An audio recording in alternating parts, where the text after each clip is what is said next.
Hello mga kababayan, welcome back to our program Buhay Pinoy sa Amerika. Ito na naman ang kaibigan ninyong si Teddy Molina na nakabase dito sa San Francisco. At sa kabila naman ay ang ating co-host sa programang ito, Buhay Pinoy sa Amerika at Orodeo Channel. Dito sa YouTube, walang iba kung si ang kaibigan nating Mr. Dan Nino na nandun naman sa Los Angeles. Yung hindi pa nakakaalam kay Mr. Dan Nino, siya ay isang sikat na manunulat at columnist in various newspapers in California. And he's the chairman of the board of Los Angeles-based Philippine Global Media Group. And he's also a licensed U.S. tax professional. Ang topiko natin ay walang iba kung hindi ang very hot topic ngayon dyan sa atin sa Pilipinas, mga kabayan. Matagal na hinihintay ng maraming tao. Finally, ang impeachment complaint against Vice President Sara Duterte umakyat na po sa Senado. At yan ang pag-uusapan namin ngayon ni kaibigan nating si Dan. Napansin ko masayang-masaya si Dan na kahapon pa nung nabalitaan niyang umakyat na sa Senado ang impeachment complaint. So, siya muna ang pakinggan natin sa programang ito. Dan, what's your take on the impeachment complaint that has finally reached the office of the Senate of the Philippines? Alam mo, Ted, kahit na nandun na sa Senate ang impeachment complaint na sabi kanina ni Senate President Cheese Escudero at saka yung iba't ibang columnist or legal expert. Pinag-uusapan pa lang ngayon ang process at saka i-update nila yung rules of parang rules of court para process at magkaroon ng hearing sa Senate dahil gusto nilang i-update yung dating rules nung panahon ni President Estrada kasi may mga changes na ngayon na gusto nilang i-update. Kaya hindi basta-basta at ang sabi naman ni Senate President Cheese Escudero na he cannot decide by himself kung may mga object sa mga rules and it should be decided by the majority of the senators. So, yun ang pinagpag-aralan nila ngayon. Ganon din ang sabi rin ni Minority Leader Pimentel na we should not appear to be excited or or atat na atat dahil we don't want to appear to be partisan or leaning towards indictment or guilty dahil they will still study and the evidence and the result of the Quadcom para they can process the impeachment proceedings or so that they can vote during the hearing because the senators will serve as the judges. And alam mo rin, this is a political process. Kung if the majority of the senators will vote for the conviction, then Sara will step aside as the Vice President of the Philippine Republic. Yes, pero pare, may mga issue ngayon tungkol dyan kasi as you said, it appears like hindi nagmamadali ang Senado. Right. Because as we watch the proceedings, actually, we watch it live from the session of the House of Representatives, yung kanilang pag-tackle sa impeachment complaint. Actually, hindi yung tatlong final ng December ang dinala sa Senado, kundi pang-apat na impeachment complaint na ginawa doon sa, I think, grupo ng majority congressman. At iyon ay in-endorse ng 215 na congressman signatories. Ang kailangan lang ay 102. That's 103. one-third. Yeah, one-third. 102 of the entire membership of the lower house. Right. 215 ang pumirma. That's an overwhelming number out of the 306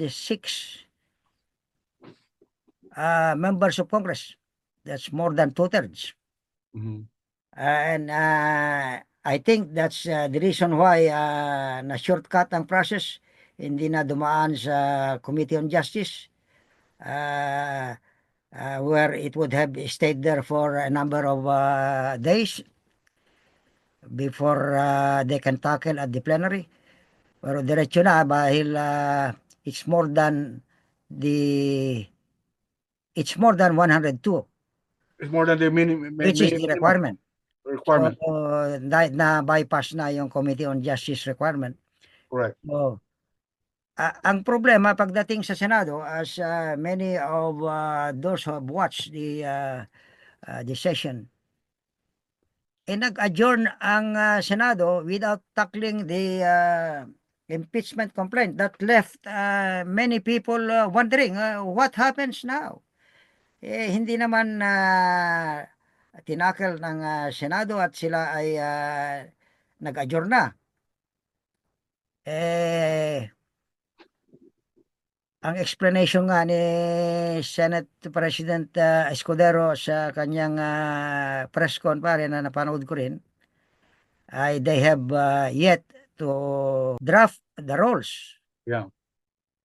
Kasi yung existing rules ay Say na. luma na. So they have to adopt a new set of rules to tackle the impeachment complaint and to constitute the Senate into an impeachment court. At ang sinabi niya ay ang timeline niya, si Senate President Chis Escudero ay mag-uumpisa ang Senate as an impeachment court on June 2. We have plenty of time. They have plenty of time. June 2. At and that's the time kasi na magre-resume ang Congress. Mhm. I mean, ang Senado, magre-resume ang kanilang session. They are going back to the session floor on June 2. So that's the time daw na umpisahan. But there are legal issues na rine-raise ng mga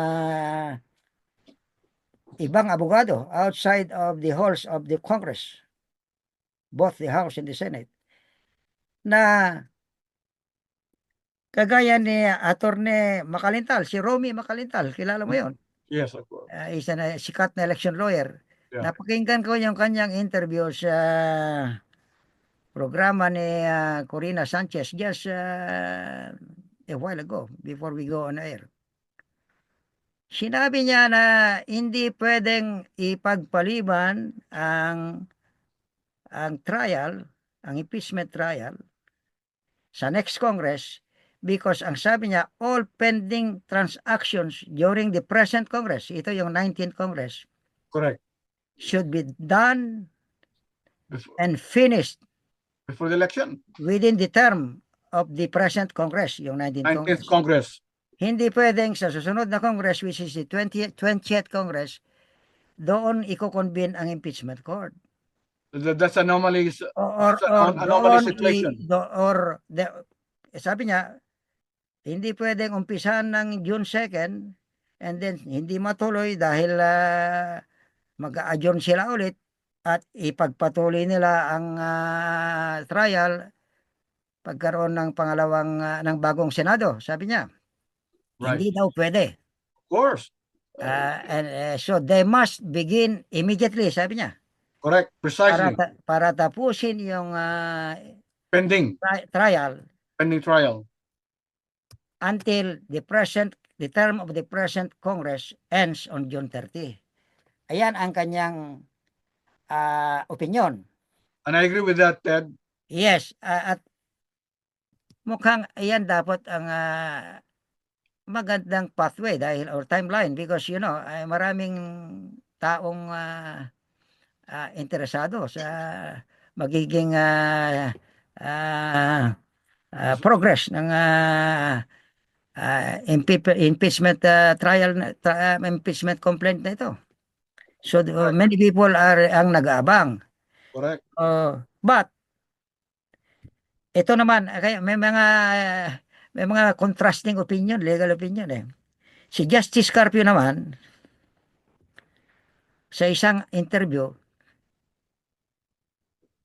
ng I think it's Channel 5. Sinabi naman niya na they can start. Actually, sabi niya, the impeachment trial, kung walang panahon ngayon dahil magkaka-election, they can start the impeachment trial under the new Senate. Yan naman ang kanyang opinion, si former Justice Carpio ng Supreme Court. Yan ang kanyang opinion. So, there looks like two contrasting opinions by lawyers. So, tingnan natin. But according naman to Senator Escudero, on the same press con na napanood mo rin, sabi niya na we have yet to draft the rules. How can we start immediately? Sabi niya, we cannot start the trial without the rules. Diba? Ayan ang sabi niya. At ang kanyang interpretation sa kasi meron ding pangatlong abogado akong narinig. I think it's Attorney Rene Bueno. Kasama din nating he's also the host of another blog. I don't know him, but I was able to watch his show, and then he cited the constitutional provision regarding impeachment, and may I read it verbatim? Andito, dali lang. Yung Article 11, Section 4. Ang binasa niya ay ito. Article 11, Section 4. Okay. In case the verified complaint or resolution of impeachment is filed by at least 1/3 of all the members of the House, the same shall constitute the articles of impeachment, and trial by the Senate shall forthwith proceed. Immediately. Okay. So ang keyword here is forthwith. Yes. Ang meaning ng forthwith is immediately eh. Correct. Pero iba ang interpretation ni Senator Chis Escudero. Dahil I listened to him intently about what he was saying sa kanyang press conference, sabi niya ay meron daw siyang narinig na abogado na immediately. Ang sinabi doon ay inamin naman niya si Senator Escudero na forthwith ang lengguwahe na nagamit. Okay. Which I have read kanina. Trial by the Senate shall forthwith proceed. Pero ang interpretation is, it looks like, my impression is that ang interpretation ni Senate President Escudero ay it is not as immediate as we want to believe yung forthwith na mandato ng Constitution. Dahil binanggit din niya na mga previous impeachment proceedings sa Senado, like yung impeachment ni late Justice Corona at saka si Ombudsman Mercedes Gutierrez. It took them 3 months. yung isa, 1 month yung isa before they started trial. Kasi they have to draft and finish the rules Okay. that will govern the trial. So, sabi niya, hindi immediately masyado, hindi masyadong immediate kasi they have to have the rules. No. So, anyway, baka merong magcha-challenge yan sa korte, sa Supreme Court, edi malalaman natin kung ano talaga ang dapat na uh, meaning ng I mean, intent ng framers ng Constitution sa paggamit ng salitang forthwith. Okay, Can I Dan? interject? Can I interject, Ted? Yes. Alam mo, marami ng impeachment proceedings nung mga nakaraan under Corona, under yung dating babaeng Supreme Court Justice. Ano pala nun? Is it Gutierrez? Or, Saditas Gutierrez. and then si President Estrada. Erap. Erap. They can just fine tune the rules. They have the record in the Senate, so they can just always fine tune. So ano bang rules na kailan bang they will not start from the bottom up. I know. Yeah. So Yeah. kasi kung maraming dahilan, may kasabihan, Ted, di ba, na Oo nga, may paraan kung may, gusto mo gustong talaga may paraan. Kung ayaw gawin. mo, may dahilan. Oh yeah, may dahilan. Oh. Kaya hindi ako naniniwala doon.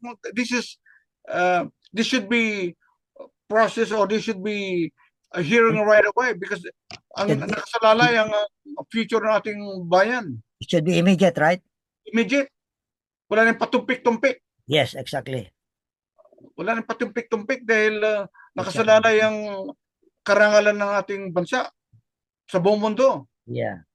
Katulad dito nung si Trump, they acted right away. The Congress acted right away to impeach him. Yeah. But since the Senate, the majority of the members then were Republicans, so that's why Trump was not convicted. But at least they held the hearing right away after he was convicted by after he was impeached by the lower house of the U.S. Congress. Pero sa tingin ko kasi, pare, kaya parang napapansin ko, dinedelay nga nila sa Senado. Parang gano'n. At tingnan mo. times of the essence. Tingnan mo, yung they were still in session nung dinala ng Secretary General ng House yung Correct. sa Senado. Nakita natin dahil live TV eh. Right. Nandun pa. They were still in session. And it looks like alam nila na nandun na yung articles of impeachment na dinala. And yet, hindi naman lang nila in-acknowledge bago nag-adjourn.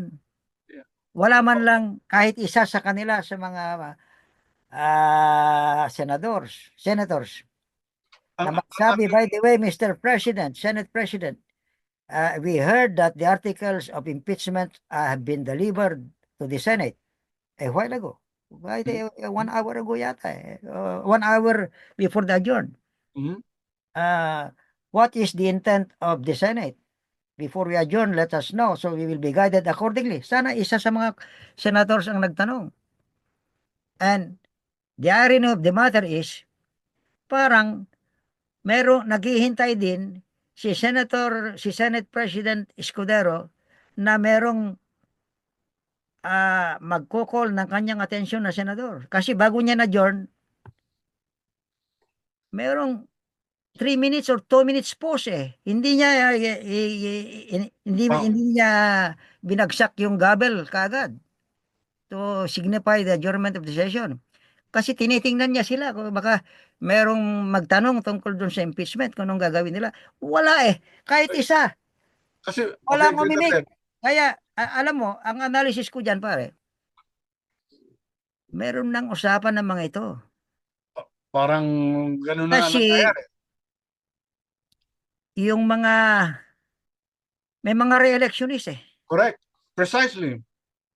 Kasi mapipilitan silang boboto doon sa impeachment kung i-convict nila si Sara Duterte, si Vice President Sara, matatalo sila sa Mindanao.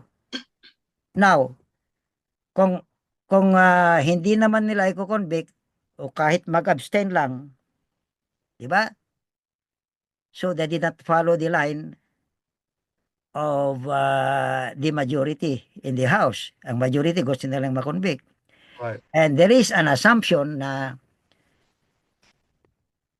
merong blessing si Presidente Marcos. Kaya,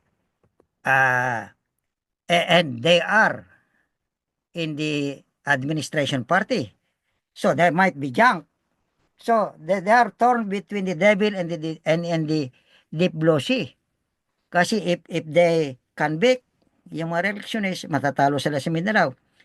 If they do not if they do not convict, baka majajang sila sa administration party.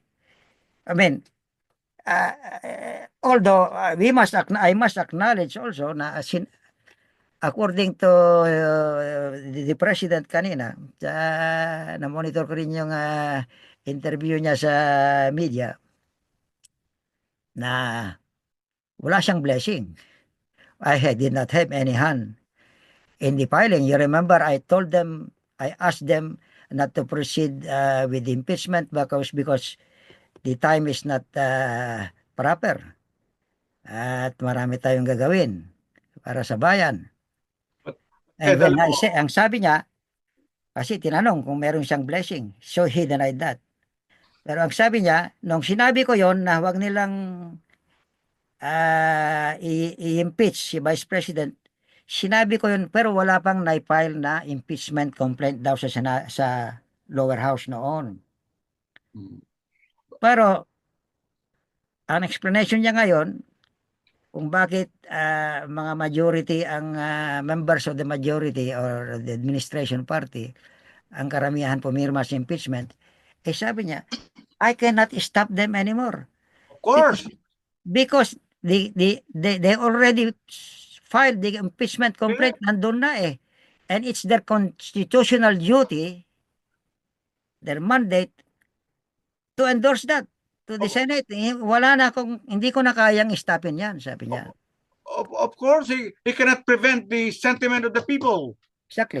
In fact, yung anak niya si Sandro, siya daw ang pumirma. Yeah. So how can it's the voice of the people, and when there's a saying that if the voice of the people will prevail, it's the voice of God, you know. Exactly. So he cannot prevent anymore because that's the sentiment of the Filipino people, and we have to find the truth. Exactly, pare. At marami naman ng mga dumating na nag-witness during the Quad-Com committee at saka Committee on Good Government, at kailangan ma-find out kung merong Grace Piato o kung sino mang tao yun. So kailangan we have to find the truth, Ted. Exactly. Kasi kung hindi natin gagawin ito, then yung susunod na henerasyon, kung susunod na mga elected leaders, they will do this kind of corruption once again. Kaya nga, pabor ako sa position mo, pare, na kailangan i-trial na ngayon. Huwag nang hintayin yung susunod na Senado. Of course, dahil sa susunod na Senado, sa 20th Congress na naman, they will again elect the leaders, the Senate President. Yeah. They will organize or reorganize. It will take time. Yeah. At saka, maalala ko yung sinabi mo, kung sa after June 30 pa, itra-trial, sinabi mo, malamig na ang issue. Oh, siyempre mayroong kasabihan na I remember, strike when the iron is hot. Ikaw when the iron is hot. Yeah, ikaw nagsabi niyan during our previous vlog.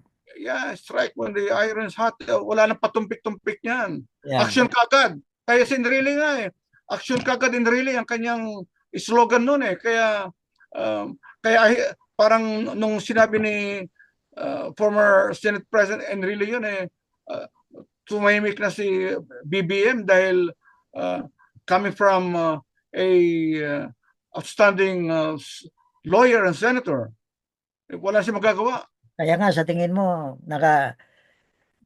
yung advice ni Senator Ponce former Enrile. Senator Enrile at Chief Presidential Legal Counsel now sa Yeah, Malacanang ay yun kaya ay can't wait. may merong weight, I mean, Yeah, may weight. merong impact sa Yeah, may impact yun. tingin ng marami na change of heart ni President Marcos tungkol sa Yes, impeachment issue. correct. Dahil you cannot prevent the will of the people, you know. Yeah. When the people speaks, they're the voice of God. Sabi nga ng kasabihan ng ganun, you cannot prevent anymore because we need to find the truth. Dahil kung matumpik-tumpik tayo, that means wala tayong spine. Yeah, exactly. Paalala lang natin sa ating mga kababayan na yung advice ni Senator Enrile noon and that was after the rally sa Luneta ng Iglesia ni Cristo na pumapabor sa Right. sa kay President Marcos na huwag muna natin pag-usapan ang impeachment kay VP Sara. But they called it a rally for peace. Ang sabi ni Senator Enrile noon after the rally, we are establishing a bad precedent Yeah. if we allow, sabi niya, a group, and he was referring to the Iglesia ni Cristo, Right. To amend the Constitution. The power to impeach is mandated in Congress, starting from the House of Representatives, sabi niya. That's correct. Nobody can stop that process, sabi niya. Of course. So he was referring to the Iglesia ni Cristo. So ang advice niya, let the process go. Kasi meron nang na-file impeachment complaint noon. Oh, that's right. And I think nakinig si Presidente Marcos. Ano sa tingin mo? Wala siyang magagawa, Ted, dahil it's mandated by the Constitution. At kung tayo patumpik-tumpik, lalaki yung ulo nila. Yan din ang sinabi ni Presidente Marcos. Na nandun na, pinay na nila. That's their constitutional duty. Yes. Sabi niya. Wala So, siyang I cannot stop it, sabi niya. You cannot stop it. So, kailangan pagpatuloy dahil pag ito, kampanya ng ito, February, March, April, lalamig na baka mamaya, makalimutan na yan. Baka hindi na interesado yung mga tao. Baka hindi na interesado dahil at saka may realignment na naman yung mga senado niya. So, Exactly. siyempre yung mga iba na realignment, baka may mga mag-usap-usap sila, merong naglalabi sa isang senador. Yeah. It will go to waste. Kailangan action kaagad. Exactly. Oo nga, nandun na, di ba? Nandun na, wala tayong magagawa. Baka mamaya kung sinong may elect dyan na may personal na agenda, yung mga bagong senador, problema na naman yan. Pero ang target ng mga proponents ng impeachment pare is conviction, di ba? Of course, yes. Kasi kung hindi ma-convict, Vice President Sara will stay in power. Stay in power at kung magkokorrupt na naman siya. For president in 2028.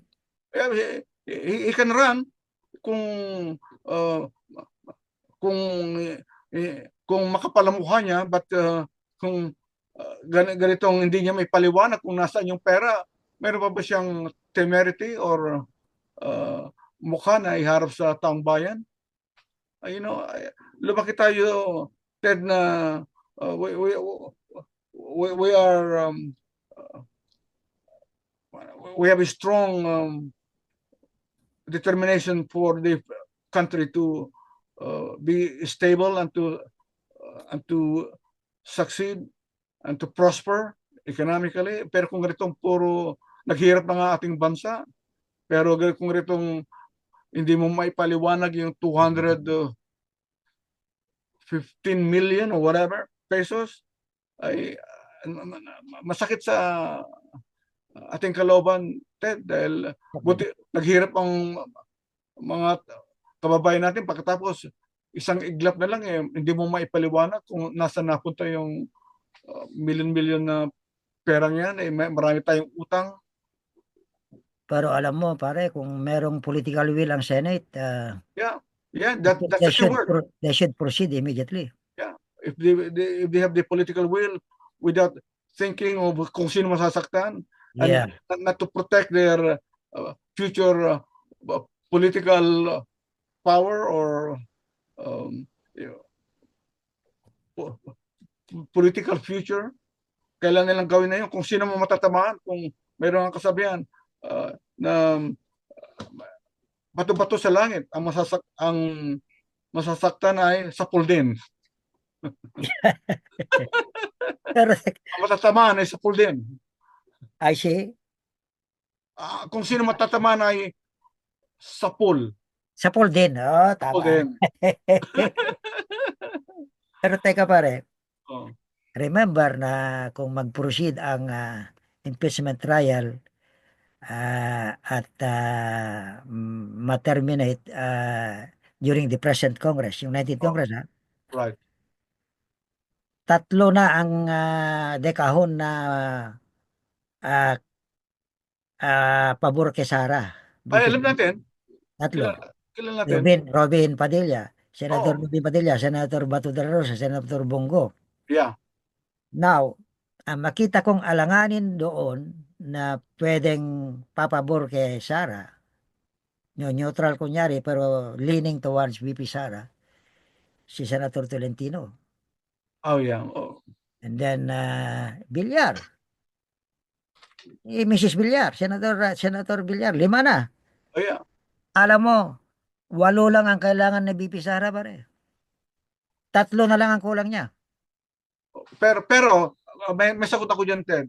Okay. Pero kung makita nila yung mga ebidensya, kung lalabas na yung mga testigo, kung tatawagan uli sila, kasi na it was divulged and it was exposed in the congressional hearings. Ang ibig sabihin, kahit na halatang halata na maraming ginawa si Sara na karudumal-dumal, ganun pa rin ang kanilang boto. They should think well. Anyway, sabi nga nila, this process, a political process, is a numbers game. Kahit na marami kang ebidensya kung hindi ka boboto, it's a political process, numbers game. Pero pare, naniniwala ko sa power of public opinion. Of course, yes. It can move mountains. Yes. At, Precisely. sa tingin ko ay yung mga alanganin na kasama sa administration party na running for re-election, they will have to consider na sige, wag nilang i-convict si Vice President Sara, and they will not follow, assuming that they will not follow public opinion or the strength of evidence presented. I mean, makita nilang malakas ang ebidensya pero they will close a blind eye. Yeah. Dahil ang binibilang nila yung boto ng Mindanao. Kung papabor sila kay BP Sara. But how about ang public opinion ng nakakarami? Remember, 41% ang lumabas sa survey na in favor for the impeachment of BP Sara. Correct. Mas marami yung 41%. Correct. na pabor sa impeachment kesa yung botos ng Mindanao. Correct? Kaya kung magaling sa yung kanilang political strategies, they should find out. Kasi makikita ng tao yung kanilang boto sa impeachment trial at doon magbabase ang mga boto nila, yung buboto ang Mindanao kung pabor sila kay BP Sara. How about the majority? Correct. As you said, public opinion. Pero may sagot ako dyan, Ted. Yeah. Alam mo, nung panahon ni Erap Estrada, nung ayaw buksan yung envelope, Yung second envelope. second envelope, ano nangyari? Ang taong bayan mismo ang nag-rally peacefully.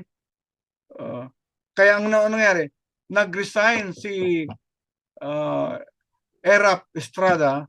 Yeah. Pagkatapos yung kanyang chief of staff, sinabihan si Estrada na, I think it's high time for you to resign. Ano na mangyayari dyan? Di ba? Naalala mo? Yeah.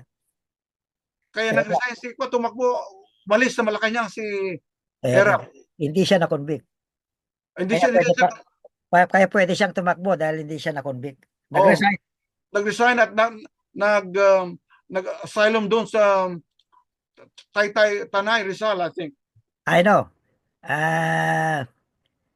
Nag-resign siya and then nagpunta sa rest house niya sa Tanay Rizal.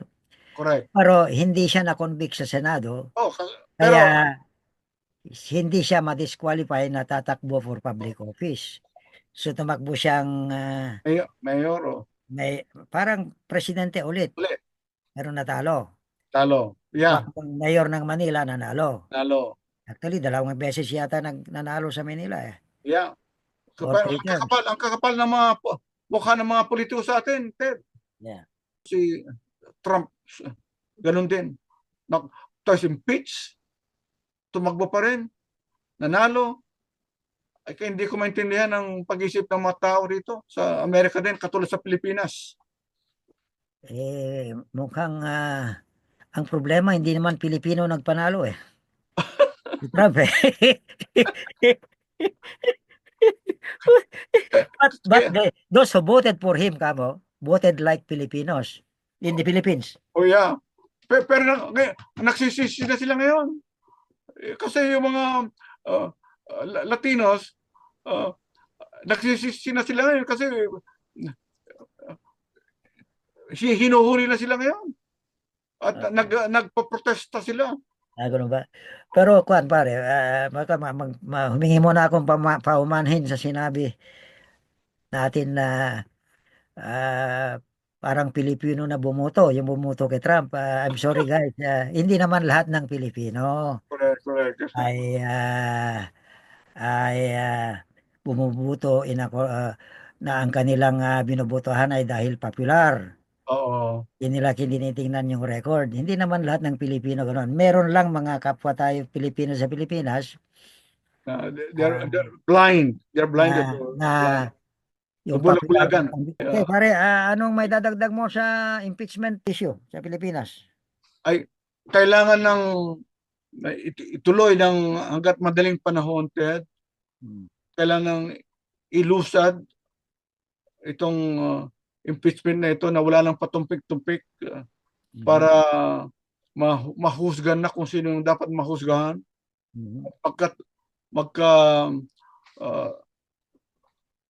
magkaroon na ng verdict ang Senado para matapos na itong issue ito kung saan napunta yung mga perang hindi maipaliwanag. Kaya kailangan hanggang mainit ang topic nito, kailangan karoon na ng trial or hearing sa Senado. And trial, yes. And finish the job before the term of the present Congress ends. Yeah. Dapat they should finish the job during this present Congress, which is the 19th Congress. Correct. Wag nang hintayin ang 20th Congress. Correct. Although I would like to say na looks like na-predict ko rin kung matuloy kung talagang ituloy kung talagang ang umpisa ng trial ay sa next Congress na, so next Senate, maalala ko yung previous vlog natin pare na sinabi ko na hindi sila interesado na i-impeach or magkaroon ng trial ng impeachment during this present Congress dahil the present membership ng 19th Congress alanganin makonvict si BP Sara. So Kailangan natin, so they will wait for the next Congress, sabi ko, for the new Senate. no, That was what I said during our previous Congress. Looks like baka mangyari yan. So no, okay, so, although alam ko maraming magdedeman. of course, kasi kung Malay hindi, ko sa Pilipinas, hindi lang tayo. yeah, Maraming magdedeman yan na i-pressure ang Senate to start it immediately. kasi kung hindi, baka mangyayari ulit yung another EDSA, isa tres, meron ng isa uno, isa dos. Yes. EDSA uno, isa dos, baka meron ng mangyaring isa tres or EDSA 4. Kasi kasi gising na yung ating kababayan, hindi na nagbulag-bulagan, kaya kailangan nating mapuksa itong ganitong pagsasamantala ng mga elected officials natin. Kasi kung hindi natin gagawin, yung susunod na naman, magsasamantala na naman sa kabang bayan ng Pilipinas. Exactly. Okay pare, magpapaalam na tayo sa ating mga kababayan at muna ka na Okay. magpaalam. Mga kababayan, ako, Dan ninyo sa kasi partner ko si Ted ay nandito ngayon sa California at kami kahit na nandito kami sa Amerika, ang aming puso ay nandiyan pa rin sa Pilipinas dahil nakikita namin na hindi umunlad ang ating bansa.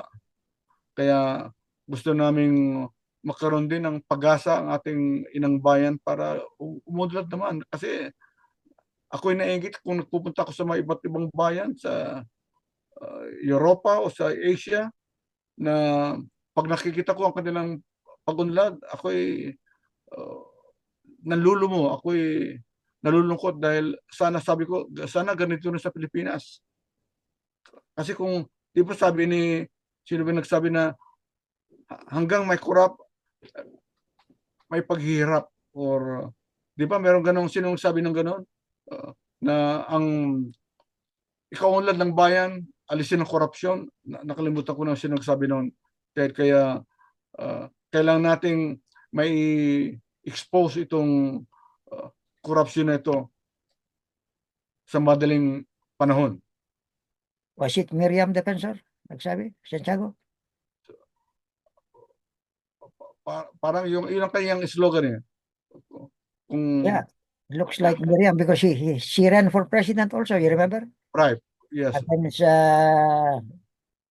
si late President FBR, correct, yeah. di ba? Siyang nanalo si President FBR. Okay, mga kaibigan, sinesegundahan ko yung sinabi ni Dan na habang nagpapaalam siya sa vlog na ito na kahit nasa malayo kaming lugar ay ang puso at diwa namin ay nandyan sa ating inang bayan, Pilipinas, where we were born, where we were raised, where we were educated, and some of us where we started our own families, just like me. So, ang pakiusap lang po namin sa inyo ay please, huwag niyong kalimutan, yung hindi pa subscribe, mag-subscribe, please subscribe, at saka pakishare na rin sa inyong mga kaibigan at mga kamag-anak, and pakilike na rin. At kayo din ay niimbitahan naming mag-comment sa comment section para malaman namin yung inyong mga damdamin. Maraming salamat po sa pagtangkilik ninyo sa programa namin ito ni Mr. Dan Ninyo, Buhay Pinoy sa Amerika, na nagmumula sa Oreo Deo TV channel dito sa YouTube. Thank you so much for watching and please watch our next vlog. She will come out in the next few days.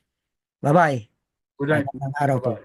Good night from Hollywood, and for Ted, Good night from San Francisco. San Francisco. Bye-bye. Bye-bye.